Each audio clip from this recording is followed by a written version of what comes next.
Ako si Lando. Nais kong magbigay ng maikling kwento.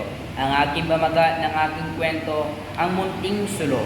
Noong isang araw, may isang munting sulo na nakatira sa isang malayong kaharian. Ang sulo ay maliit lamang, ngunit puno ng liwanag at init. Ipinagmamalaki niya ang kanyang kakayahan na magbigay ng liwanag sa madilim na sulok at magpainit sa mga malalamig na gabi. Isang araw, dumating ang isang malungkot na batang babae sa kaharian. Siya ay nakalimutan ng kanyang mga magulang sa isang gubat at hindi alam kung paano makakabalik sa kanyang tahanan.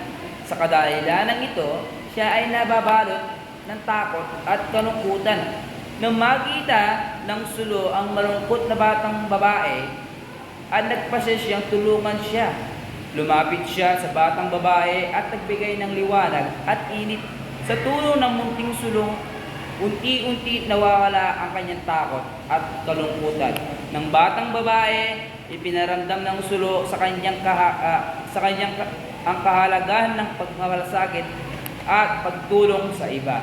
Habang naglalakad sila, nakita nila ang mga ibon na hindi makahanap ng kanilang tahanan dahil nagbabagong panahon. Nag-alala sila na hindi sila makakaharap ng ligtas na lugar. Naramdaman ng munting sulo ang pangangailangan ng mga ibon at nagbigay muli ng liwanag at init para sa kanila. Sa tulong ng sulo, natakbuhan ng mga ibon ang isang mapayapang tahanan.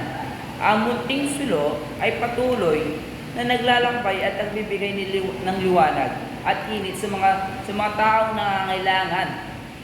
Sa bawat pagkakataon, sinasalamin ng sulo ang kahalagahan ng pagmamalasakit at pagtulong sa kapwa.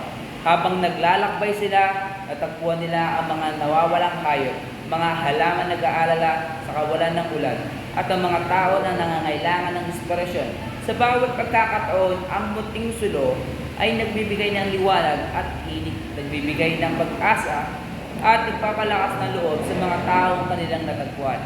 Sa pamamagitan ng munting sulo, natutunan ng mga tao sa kaharian ang halaga ng pagmamalasakit at pagtulong sa kapwa.